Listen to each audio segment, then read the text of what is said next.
Hey, this is Toe 2 Bravo. We're out at the range again today, southwestern PA. A little rain in the forecast, seems to be keeping everybody away. We have the range to ourselves. We've got our Mossberg Patriot, chambered in 450 Bushmaster out here today.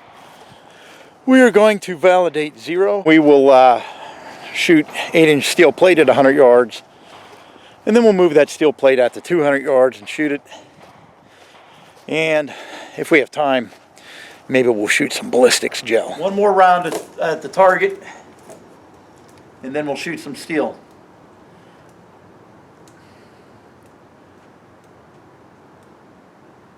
Alright.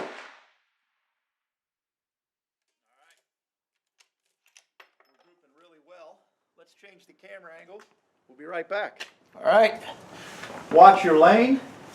8-inch steel plate, 100 yards. Mossberg Patriot, 450 Bushmaster. I think we're in frame there. We are. Watch your lane. Here we go. Good solid hit. Let's do another one. Here we go.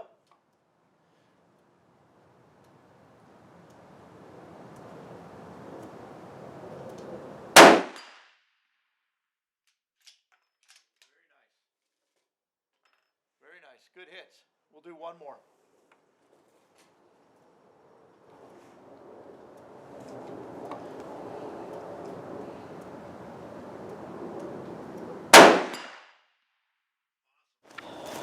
All right.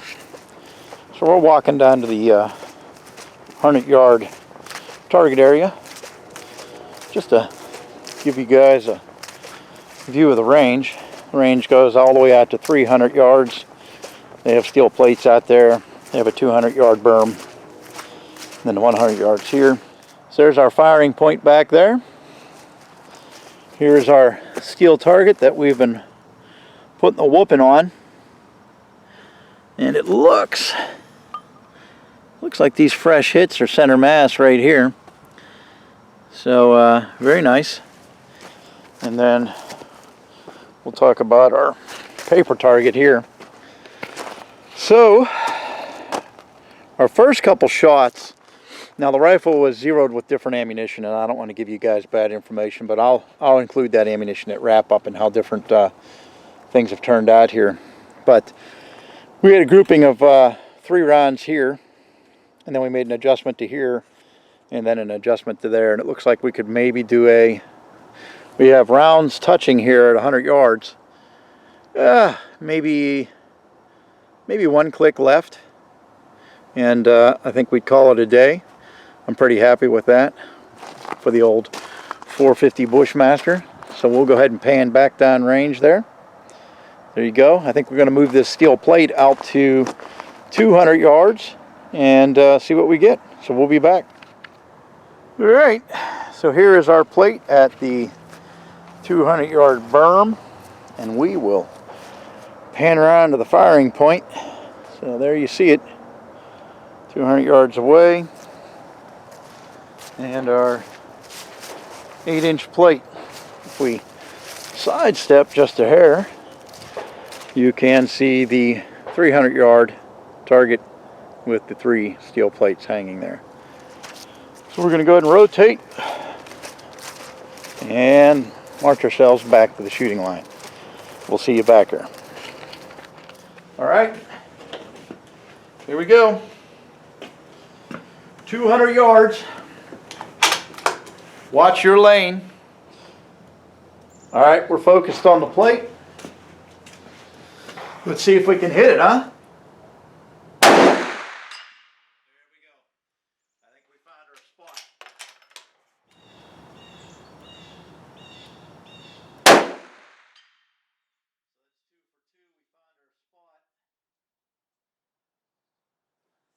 So that's good.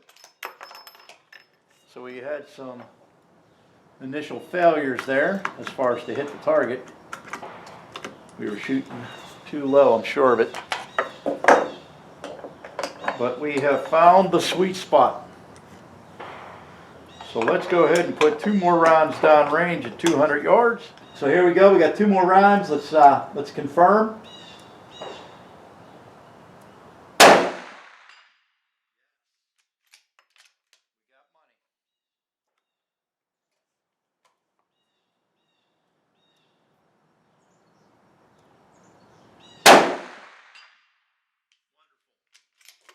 There you have it. 100 yards, 200 yards, money in the bank. All right, so let's take a quick break from putting some rounds down range and let's talk a little bit. So we've got our Mossberg Patriot chambered in 450 Bushmaster right here. You know, when we showed up today, we were validating, our first series of rounds was validating our zero. Now, our zero was off by quite a bit. I talked about the adjustments earlier in the video. But the initial zeroing of this weapon was Federal, using the Federal Fusion ammunition. This is 450 Bushmaster chambered, this is 450 Bushmaster.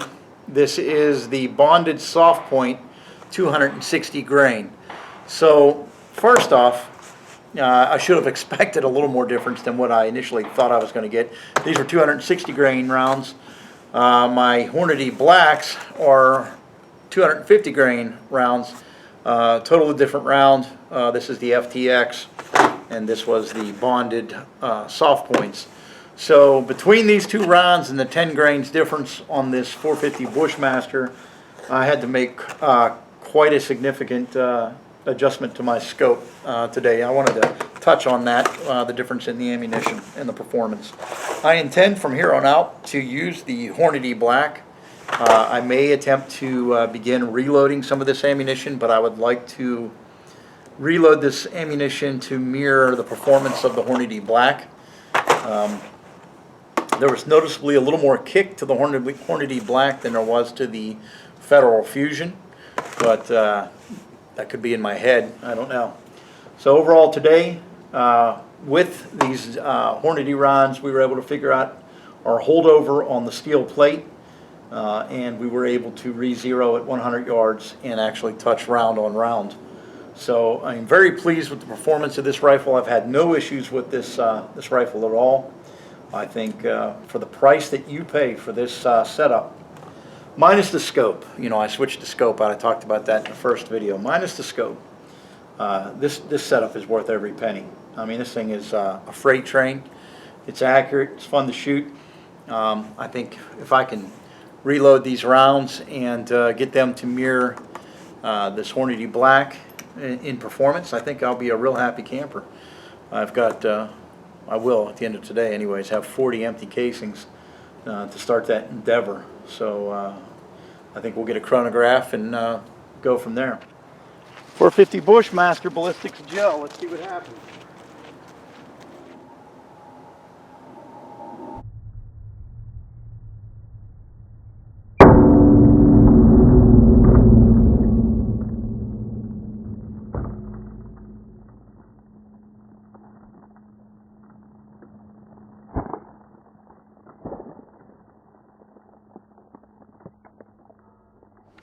All right, so let's talk about what just happened. We recovered the cubes. So we had a total destruction of this cube here that we're looking at, with an entry hole there and just total destruction of the cube. I mean, obviously the cube wasn't thick enough to contain the wound channel. As you can see it there, it is just immense. And we had an exit there into the second cube, which it came in right here. And you can see, let's see, I don't know, you can see it from the top, that it traveled in here and stopped there. And we had another fragment there. So let's go ahead and dig those out and see what we come up with. We'll be right back. So this probably proves absolutely nothing other than I made my gel too not thick enough, and But you can see in here, it's kind of cool still. There's always something to be learned from it, right? So we went all the way to here, where my fingertip is where the last piece of fragment was. You can see how there's just a ton of fragments in there. And then this is what we've dug out. We've got a bit of the core right here. And that traveled the furthest, like I said, to where my finger is. And then some of the jacket material and its lack of expansion. So, still very interesting. We'll go ahead and measure that. These blocks are 14.5 from front to back. So we went to about here. We'll have to measure that, but we had some really good penetration. The blocks just weren't capable of handling the expansion of that round on the initial hit here. It was just devastating to the block. And we'll review that video some more, but it rocked it. If we remove a little piece of that, you can see the channel that round created as it traveled through that block there. And I think we got a little bit of gel on our lens there. We do. Let's go ahead and clean the camera. We'll be right back. All right. Last 3 rounds, 200 yards, 8-inch steel plate. That gelatin cube series there was pretty interesting. Enough yapping. 200 yards. Watch your lane.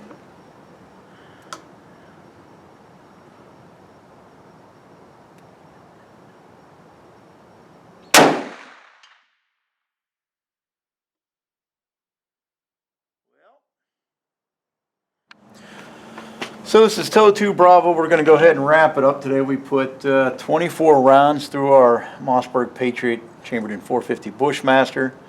We re-zeroed the rifle. We're shooting 1 MOA at 100 yards with it, which is fantastic. 200 yards, we're hitting the steel plate. We have the holdover figured out now, and we were hitting it consistently. We shot some ballistics gel. Let me grab those and we'll talk about that real quick. Well, we didn't really shoot ballistics gel. We shot Knox gelatin cubes that were made as consistently as I could. What I mean by that is making 2 cubes as close to the same as I could. I thought I did a pretty good job. I thought I was prepared. They were 14.5 inches long. They were 4 inches thick and 8.5 wide. But obviously, the 4 to 4.5 inches thick was not good enough. On the first cube, as the video showed there, the initial violence of the impact, the expansion, and the wound channel creation there just disintegrated that block, pretty much blew it apart. I did hit the table that was holding the block, but did go into the second cube about 3/4 of the way through, and we were able to capture the jacket here. Oops. We were able to capture the jacket here. I'm not doing a very good job here. There we go. And we looked at that earlier. And some of the core. And we'll weigh this when we get home.